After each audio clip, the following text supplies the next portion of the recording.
गडकरी जी ने सामो से मटिहानी से ही अनाउंसमेंट भी किया था, जब लोगों को उस वक्त भी भ्रम पैदा किया गया था, राजनीतिक भ्रम। क्योंकि जितने भी आपके लोग भ्रम पैदा करने वाले लोग थे, मेरा मानना यही है और मैंने आपके यहाँ मंच से भी कहा था कि आपको कागज के पुल पे लोग सिर्फ सैर कराना चाहते हैं और इस कागज के पुल से अपने राजनीतिक नैया पार करना चाहते हैं। ये सच है कि सामो का पुल 100% बन रहा है। जब ये बताया गया गडकरी जी के इंजीनियर्स के द्वारा और आप चाहें तो सामो से ही आप नेपाल जा सकते हैं। हम लोग को तो बेगूसराय ही जाना है सर। नेपाल नहीं, तो आप नहीं जाइएगा हाँ, कभी। नहीं क्या बात होती गुमराह है। करने वाली हाँ, बात आप लोग नहीं नहीं गुमराह करने की बोलिए नहीं। जनता जैसे पूछिए कितने लोग यहाँ पे देवघर नहीं जाते हैं, कितने लोग कलकत्ता नहीं जाते हैं, कितने लोग नेपाल नहीं जाते हैं, रक्सौल नहीं जाते हैं, मोतिहारी नहीं जाते हैं। आप जैसे हमारी लड़ाई और जिस बात के लिए हमारी बहस है हम उसकी बात कर रहे हैं। हमारा बहस बेगूसराय से कनेक्टिविटी का है। से आप जनता को गुमराह करके अपनी पत्रकारिता को जीवित रखना भी एक तरीके की बेईमानी है। ये तो गलत आरोप लगा रहे हैं सर आप। मैं आप पे नहीं लगा रहा हूँ। आपने यही काम हम लोग को लगता था कि सोशल मीडिया के माध्यम से मीडिया आज जिंदा है, क्योंकि आप सीधे बेबाकी से एकदम रॉ सच दिखाते हैं। बिल्कुल आप लोग अच्छा कार्य कर रहे हैं। अगर आपकी कोई भ्रांति थी, हमसे किसी ने पूछा नहीं तो मैंने आगे बढ़ के बताया नहीं। चूंकि ये जो पुल है मेरा डोमेन नहीं है, मैं इसका अननेसेसरी श्रेय लेने के लिए नहीं जा रहा हूँ। ये सौभाग्य की बात होगी कि मेरे कार्यकाल में इसका कुछ कार्य आगे बढ़ रहा है और शिलान्यास भी हो जाएगा, तो ये मेरे लिए सौभाग्य की बात होगी। इसका हो सकता है राजनीतिक लाभ भी हमको मिल जाए, लेकिन इसमें पूरा केंद्र सरकार का योगदान है, यहाँ के मंत्री का योगदान है, यहाँ के सांसद का योगदान है और यहाँ के सबसे ज्यादा योगदान आप लोगों का है, जिन्होंने इसको चाहा, पुल को बनाना चाहा, जिन्होंने अपनी आवाज दबाव बनाया अपने जनप्रतिनिधियों पे, जिसकी वजह से ये पुल आज स्वरूप ले रहा है। तो नमस्कार, मैं रवि भारद्वाज, आप लोग देख रहे हैं मोबाइल टीवी और हमारे साथ अभी मटिहानी विधायक राजकुमार सिंह मौजूद हैं। लेकिन अभी चुनाव पर किसी तरीके का चर्चा नहीं करेंगे, सीधे बात करेंगे जिस बात की चर्चा यहाँ पर हो रही है, मटिहानी सामो पुल, जिसको लेकर तरह तरह की चर्चाएं चल रही है जब से हिंदुस्तान पेपर में ये खबर आई है। सर आपने कुछ जगह चर्चा भी किया था कि पेपर में गलत तरीके से या जो भी आया है, अगर बेगूसराय के प्रकाशन से ये छपता तो ये बात समझ में आता है, पटना के प्रकाशन से, क्योंकि उसमें लिखा हुआ है नीचे पटना के प्रकाशन से छपा है। अब पटना के लोग को क्या इंटरेस्ट था कि बेगूसराय में क्या चल रहा है या मटिहानी विधानसभा में क्षेत्र में क्या चल रहा है, कंफ्यूजन यहीं से क्रिएट हुआ। और इसके बाद आपकी खामोशी, जब वहां आप मिलकर आए उसके बाद आपका किसी तरीके का बयान नहीं आया, ये जो गैप हो गया तो लोगों के मन में शंका हुई कि शायद कुछ पॉजिटिव नहीं था इसलिए खामोश है। उसके बाद ये चर्चा शुरू हुई, तो इसमें जनता की भी गलती नहीं है कि इस तरीके की चर्चा हो रही है। तो मतलब इसमें क्या माना जाए और क्या सच्चाई, क्या बात आपकी हुई गडकरी से, आप वही जनता को बता दीजिए। देखिए, सबसे पहले तो मैं आपको ये बता दूं कि जिस दिन ये पेपर में आया और दूसरे दिन के पेपर का जिक्र आप लोग नहीं कर रहे हैं, हमने दूसरे दिन का भी पेपर देखा, नेक्स्ट डे सीधा दैनिक जागरण जी, कोई भी पहला जैसे हिंदुस्तान में आया, दूसरा दैनिक जागरण में आया। दैनिक जागरण में भी जो पेपर न्यूज आया उसको भी मैंने पढ़ा, शायद आपने भी पढ़ा हो। और अगर उसको भी अगर आप जिक्र करते, सीधा सीधा एनएचआई के लोगों ने कहा कि ऐसी कोई जानकारी, ऐसी कोई सूचना हम लोगों के पास नहीं आई। तो आपने पहले झूठ को तो सच मान लिया। नहीं, हम लोग उसको भी चलाएं। अगर अगर वो झूठ था और ये झूठ था तो दोनों के बीच में इवैल्यूएट करना चाहिए था। आपने कहा कि आपकी खामोशी, चूंकि इस पुल से, ये बड़ा केंद्र सरकार का पुल है, केंद्र सरकार की बड़ी योजना है, 60,000 करोड़ से अधिक की योजना है। यानी आप समझ लीजिए कि बिहार के शिक्षा विभाग का पूरा बजट 60,000 करोड़ रुपए का है। उससे बड़ा सिर्फ ये एक्सप्रेस वे की योजना है। तो इस पुल के डोमेन से आपका विधायक बहुत दूर है। लेकिन सौभाग्य की बात है कि जब इस पुल के अलाइनमेंट की चर्चा हुई विगत ये इसी 17 तारीख को, 17 जून को, तो उसमें मुझे भी बुलाया गया था गडकरी जी के यहाँ, और मैं गया था। और यहाँ पे इस पुल का पूरा पीपीटी के माध्यम से गडकरी जी के विभाग के तमाम इंजीनियर्स, उनके सचिव, सारे विभाग थे और स्वयं गडकरी जी भी थे। और वहां पे इस पुल की चर्चा हुई और सिर्फ इसी पुल की, इसी प्रोजेक्ट की चर्चा नहीं हुई थी, 3-4 प्रोजेक्ट्स की चर्चा थी और बारी बारी सी थी। तो सामो को हम लोग ने कहा पहले शामिल कर लीजिए, तो सामो की चर्चा को पहले शामिल किया गया और उसमें ये बात आई। अब जो बात आई, जो मेरे सामने बात आई, जो फर्स्ट हैंड इंफॉर्मेशन मेरा है, मैं वो बता रहा हूँ, वो कोट कर रहा हूँ आपको। वहां सीधे बात आई कि पहले जो पुल बन रहा था सामो और मटिहानी के बीच में, वो सामो मटिहानी का स्टैंड अलोन पुल था, जो कि NH80 और NH31 को जोड़ रहा था। गडकरी जी ने सामो से मटिहानी से ही अनाउंसमेंट भी किया था, जब लोगों को उस वक्त भी भ्रम पैदा किया गया था, राजनीतिक भ्रम। क्योंकि जितने भी आपके लोग भ्रम पैदा करने वाले लोग थे। मेरा मानना यही है, और मैंने आपके यहाँ मंच से भी कहा था कि आपको कागज के पुल पे लोग सिर्फ सैर कराना चाहते हैं और इस कागज के पुल से अपने राजनीतिक नैया पार करना चाहते हैं। मैंने जब यहाँ पे मीटिंग थी उसी वक्त कहा था। ये सच है कि सामो का पुल 100% बन रहा है।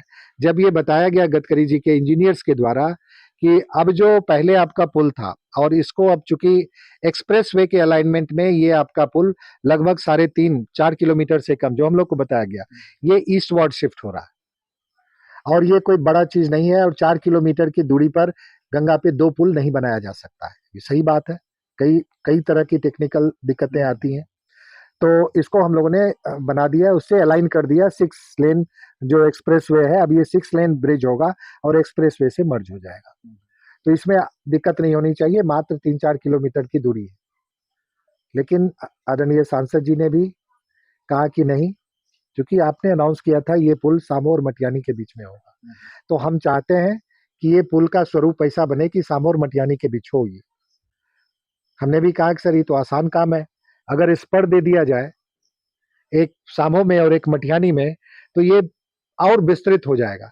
हमारा सामो और मटियानी का पुल तो ये रह ही जाएगा, साथ ही साथ सामो और मटियानी के लोग डायरेक्ट 6 लेन एक्सप्रेसवे से जुड़ जाएंगे। मतलब अप्रोच की बात आप कर रहे हैं? जी हाँ, इस पर का मतलब होता है कानी, पुल का कानी, जो कि निकलेगा। आप कई जितने भी आप एक्सप्रेसवेज देखेंगे जो हिंदुस्तान में बने हुए हैं, यदि आप, हम एग्जांपल के लिए, अगर आप यमुना एक्सप्रेसवे पे गए हैं जो दिल्ली और आगरा के बीच में है, उस पे जाएंगे तो एक्सप्रेसवेज पे हर इंपॉर्टेंट जगह के लिए एग्जिट्स मिलते हैं।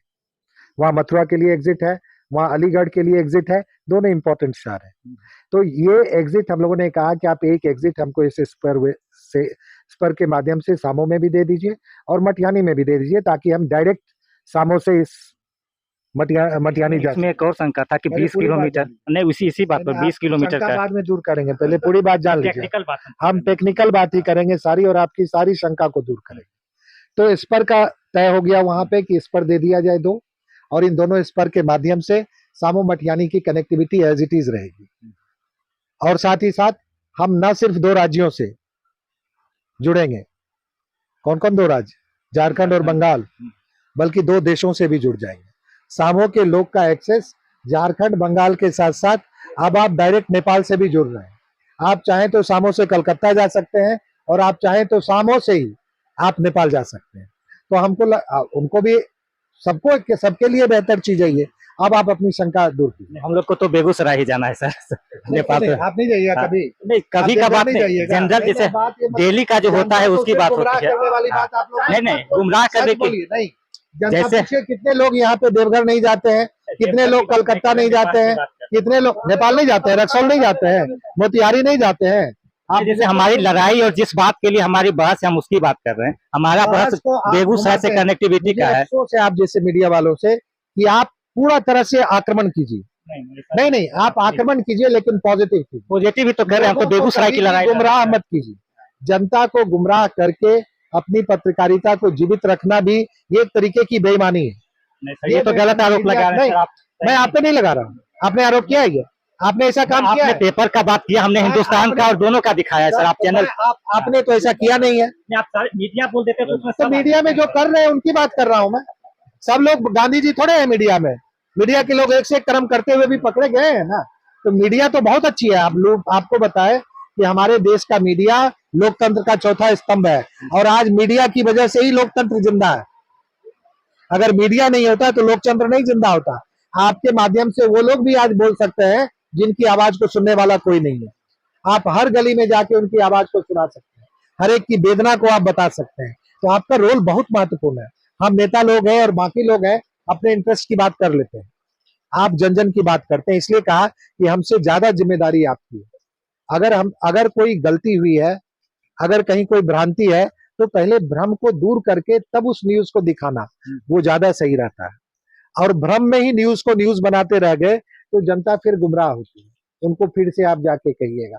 ये हम जिम्मेदार, हम मीडिया को थोड़ी कह रहे हैं कि आप गलत है, हम कह रहे हैं कि हमारी जिम्मेदारी है, आपकी भी जिम्मेदारी है। और मैं भी मीडिया से रहा हूं, मैंने भी मीडिया का कोर्स किया है, और मुझे भी मीडिया की जिम्मेदारी का पूरा पता है कि हमारा क्या कार्य होना चाहिए। तो आप मीडिया के हैं और हम भी मीडिया से बिलोंग करते थे। तो ये नहीं कर रहे हैं कि हम आप ही की बिरादरी के हैं, तो हमें अपनी जिम्मेदारी का एहसास भी होना चाहिए। आप सच को भी दिखाइए, लेकिन आज क्या है, दिक्कत क्या है, आपकी भी मजबूरी है। आप दिन भर आपने ये आपका मीडिया, आपका एक तरीके से इसी से आधारित आपका जीवन है।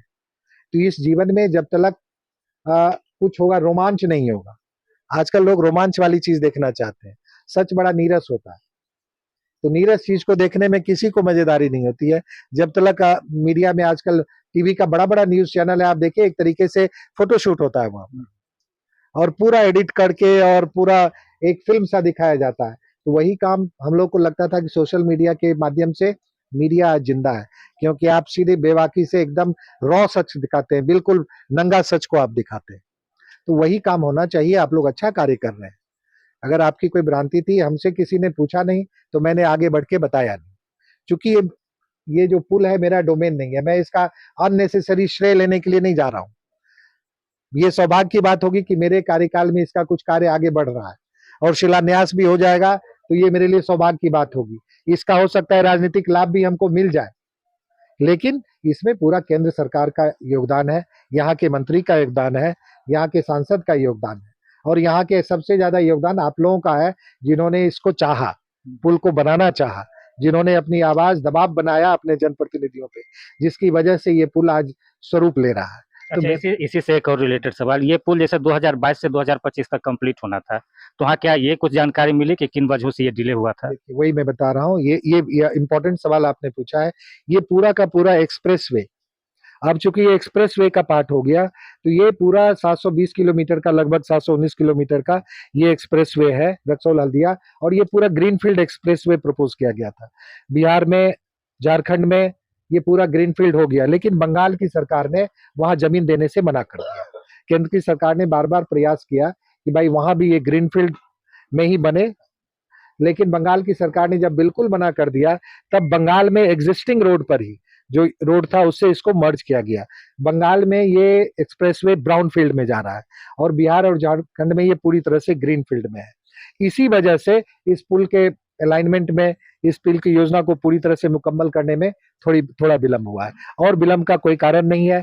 इसका कंप्लीशन का डेट 2028 है। अब अगले लोकसभा चुनाव से पूर्व हम सभी लोगों को पूरी उम्मीद है ये पूरा एक्सप्रेसवे बन के तैयार होगा, और ये बिना बीच का, सामो बीच के बीच का जो गंगा पे, जब तक ये ब्रिज बन के नहीं तैयार होगा, तो ये एक्सप्रेसवे कंप्लीट नहीं होगा। तो हम लोग आशान्वित हैं निश्चित रूप से। अच्छा, मोटा मोटी कितना किलोमीटर का एक अंदाजा लगाएं कि सामो से चल के कितना किलोमीटर बेगूसराय पहुंच जाएंगे? ये हम अभी आपको नहीं कर सकते हैं, क्योंकि 3.5 किलोमीटर मात्र इसका अलाइनमेंट दूर हुआ है, मात्र। अब अप्रोच कितना लंबा होगा, और आपके सामो के अंदर से ही आप जाएंगे, तो 2, 4, 5 किलोमीटर इधर उधर हो सकता है, लेकिन चूंकि इसकी तकनीकी अभी ये नहीं हुई है, तो मैं आपको मोटा मोटी नहीं बता सकता हूं कि कितना, और जितना आपका पहले था, हो सकता है उससे दूरी और घट जाए, हो सकता है थोड़ा बहुत बढ़ जाए, लेकिन 3-4 किलोमीटर विद इन रहेगा।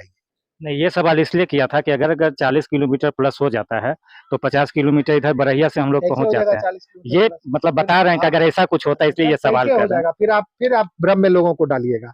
जब पूरा ब्रिज जो है, ब्रिज मात्र 3.5 किलोमीटर शिफ्ट हो रहा है, तो 40 किलोमीटर उसका जो स्पर है, वो कैसे डिफ्लेक्ट हो जाएगा? ये तो इसीलिए हम टोटल डिस्टेंस, देखिए अभी एक बार भ्रांति खत्म हो जाए, तो जैसे कुछ अंदाजा मिला होगा।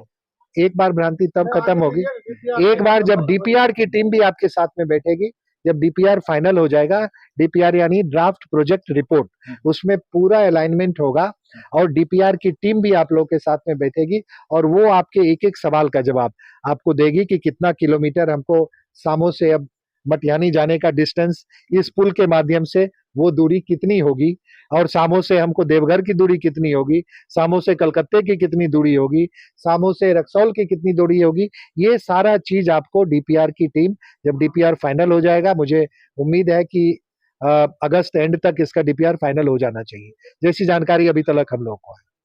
तो जब आ जाएगी तो वो आपको दे देगी जानकारी। ये एनएचएआई का ही प्रोजेक्ट है? बिल्कुल एनएचएआई। ठीक है सर, थोड़ा जल्दी मैंने तो एक सवाल नहीं कर, जैसे कंफ्यूजन होने का एक रीजन ये भी है, जैसे एनएचएआई का ही ये प्रोजेक्ट है, और पहले भी जो 6 लेन का था वो भी सेम प्रोजेक्ट था। 2019 से इस पर चर्चा चल रहा है, जैसी जानकारी है इस एक्सप्रेसवे की भी 2019 से चर्चा चल रही है।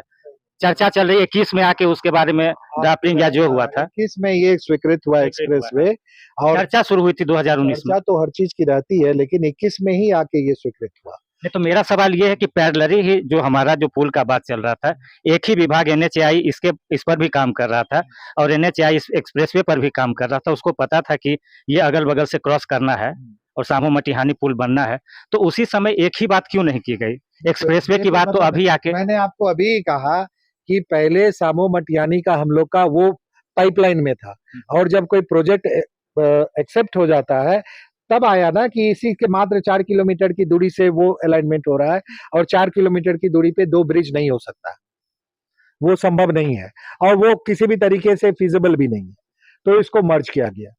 तो आप कह रहे हैं कि पहले ऐसा था तो ऐसा क्यों नहीं हुआ? पैरेलल चल रहा था दोनों प्रोजेक्ट, इसलिए बात कर रहे हैं, क्योंकि इसको लेके तो 1 करोड़ आपको बताया नहीं, ये तो सब जाने के यहाँ पर आके मतलब बहुत सारा काम भी हुआ, इंजीनियर भी आए प्रोजेक्ट। तो इसका ये पूरा होना था, यही होना था।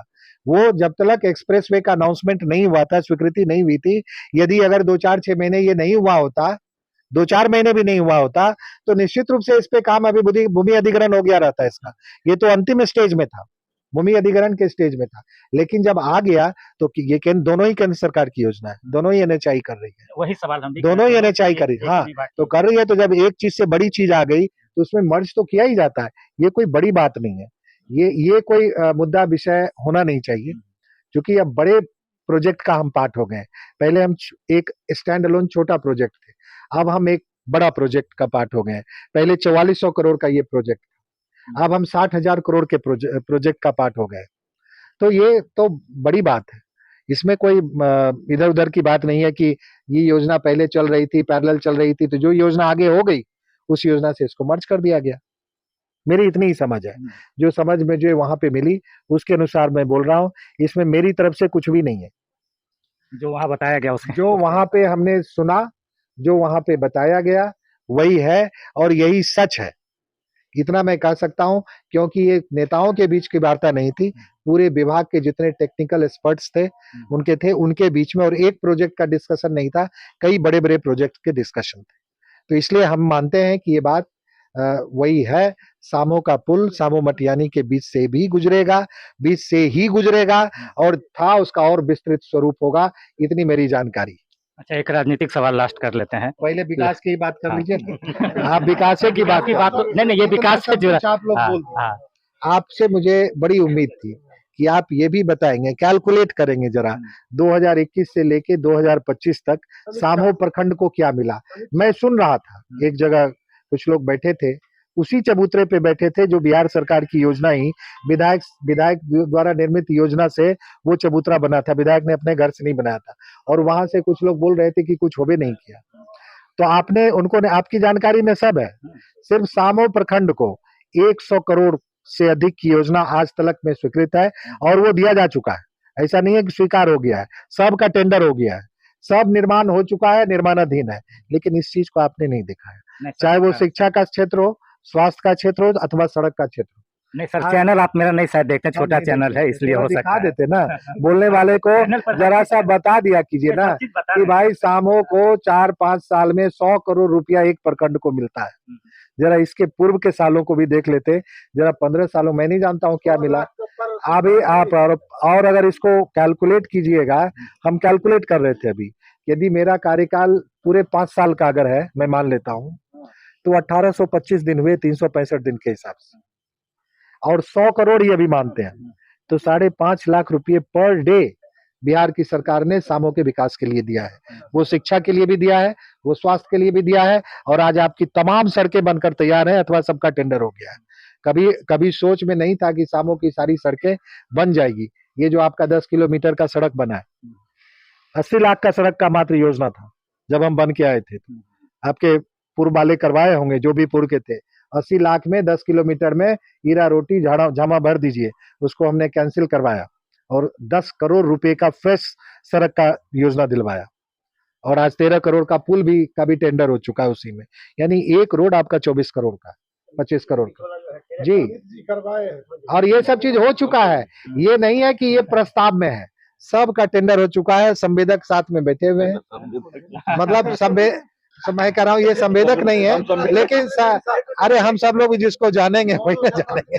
अरे आपके शिवास क्षेत्र में थे तो क्षेत्र में है, इन्होंने कार्य में अपना पूरा निगरानी रखा, संवेदक पर इनका पूरा ये रहा, ताकि यही तभी सब लोग इस रोड की तारीफ कर रहे हैं कि रोड बढ़िया बना, गुणवत्तापूर्ण रोड तभी ना बना जब आपके ये प्रतिनिधि हम ला के दिए। अगर उसकी निगरानी ढंग से नहीं करते तो शायद आप रोज शिकायत करते। अभी शिकायत आया सर, कुरहा में एक रोड बना है जो कि पूरा 100-200 मीटर वो बह गया है, उसका कालीकरण जो हुआ है। अच्छा सर, कुछ जैसे आप विकास की बात करते हैं तो एक सवाल और करते हैं, पुल के बारे में कुछ रिपोर्टिंग किए थे सर, सूचगढ़ा पुल हो के आप बराबर आते हैं, उसके बीच में जो कुछ इलास्टिक टाइप का दिया हुआ रहता है वो सब निकल के डैमेज हो गया, फट गया, कट गया। तो आपका तो सूरगढ़ा पथ का टेंडर हो चुका है और उसमें पुल की बात कर रहे हैं। हाँ, पुल का बीच का कुछ हुआ हो। दूसरा एक रोड ये जाता है आपको झगराहा के, उस पूरा नीचे से मिट्टी निकला हुआ है, 2-3 बार रिपोर्टिंग कर चुके हैं। तो वो तो बगल में बन रहा है, लेकिन रोड जो है जिसके नीचे झगराहा हो गया, लेकिन करीब 6 महीना से रोड के नीचे से पूरा मिट्टी निकला हुआ है, कभी भी दुर्घटना हो सकती है अगर बाहरी गाड़ी भारी चली जाए। तो रिपेयर करना तो सर आप लोग का जिम्मेदारी है कि उसको आप विकास कर रहे हैं सर, लेकिन थोड़ा मॉनिटरिंग की कमी है, ये आपको मानना पड़ेगा। तो आपका करने का काम है, हम तो मॉनिटरिंग करके उस पर तो एक्शन नहीं लिया जाता है। ये और आप जान लीजिए कि जितना भी योजना अभी हो रहा है सबका मेंटेनेंस पॉलिसी के साथ योजना हो रहा है। पहले 5 वर्ष का मेंटेनेंस था, अब 7 साल का मेंटेनेंस है। जो भी संवेदक कार्य कर रहे हैं, जो रोड बनाएंगे उनको 7 साल तक मेंटेन करना है। ये जानिए, जो संवेदक गुणवत्तापूर्ण कार्य करता है तो मेंटेनेंस में उसको फायदा होता है, और जो गुणवत्तापूर्ण नहीं करते हैं तो उनको मेंटेनेंस करना पड़ेगा। और आप इतना भी जान लीजिए, आपका गिरवांश पोर्टल बना हुआ है मेंटेनेंस के लिए, आप गिरवांश पोर्टल पे कंप्लेंट डालेंगे और 72 घंटे के अंदर उस कंप्लेंट को एड्रेस करना है ठेकेदार को। अगर आप सजग रहिएगा तो सारी जानकारी तो सरकार ने सूचना के माध्यम से दे रखा है। आप कंप्लेंट कीजिए, 72 घंटे के अंदर यदि आपके कंप्लेंट का एड्रेसल नहीं होता है तो फिर हमारे संज्ञान में लाइए। हम तो पहले आप ही के संज्ञान में, आपके डीएम और एसडीएम जो भी उनके, अभी हाई स्कूल का भी मैटर है जो भी ग्राउंड में बना है, खेलने के लिए बना है, उसकी गुणवत्ता का पूरा डिटेल में वीडियो आपके चैनल, आपके व्हाट्सएप पर मैंने भेज रखा है, आप चेक कर सकते हैं। नहीं बना, वही तो दिखाया नहीं किया कुछ, नहीं कैसा बना है सर। और हर पंचायत में खेल का मैदान बन रहा है ना, अच्छा काम हो रहा है ना। हो सकता है, देखिए काम पहले ये काम पे और फिर काम की गुणवत्ता पे भी अच्छा काम हो रहा है तो गुणवत्तापूर्ण भी होना चाहिए। कभी आपने अच्छा दिखाया कि ये जो काम हो रहा है, हर पंचायत में खेल का मैदान बन रहा है, हर एक पंचायत में लोग बास्केटबॉल भी खेलेंगे, वॉलीबॉल भी खेलेंगे, बैडमिंटन की भी सुविधा है, रनिंग का ट्रैक भी बना हुआ है, तो ये अच्छी चीज है। अब अगर उसकी गुणवत्ता में कोई कमी है तो बनाने वाले लोग हमारे पंचायत स्तर के ही साथी हैं, अगर गुणवत्ता में कमी है तो हम लोगों को, अब जितने भी लोग हैं उनको भी उसकी निगरानी रखनी चाहिए, गुणवत्तापूर्ण बनना चाहिए, और जो शिकायत जाएगी तो उसका निश्चित रूप से प्रशासन उसका संज्ञान लेगा और उसको दूर करवाएगा। हम तो शिकायत सर भेजे, आप एक बार चेक कीजिएगा। हम भी करवा लेंगे, लेकिन अच्छे कार्यों के बारे में कभी बोल दिया कीजिए। नहीं बिल्कुल बोलते हैं सर। हो रहा है जो कभी हुआ नहीं, जो कभी सोचा नहीं गया, वो सब भी काम हो रहा है, ये भी कभी